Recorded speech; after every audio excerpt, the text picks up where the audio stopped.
উত্তরবঙ্গের মধ্যে একটিমাত্র জায়গা যেখানে ব্রিজের উপর ও নিচ উভয় দিক দিয়ে পানি প্রবাহিত হয়।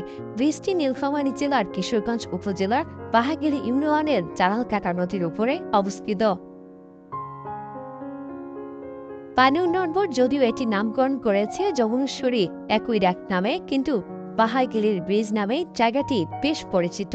অ্যাকুইডাক্টের উপর দিয়ে বয়ে যায় বগুড়া সেচ খালের পানি ও নিচ দিয়ে প্রবাহিত হয় জালালকাটা নদীর স্বচ্ছ জলরাশি। এবার ঈদকে ঘিরে এখানে অস্থায়ী দোকানপাট সহ নাগরদোলা ও শিশুদের বিভিন্ন রাইডের ব্যবস্থা রয়েছে।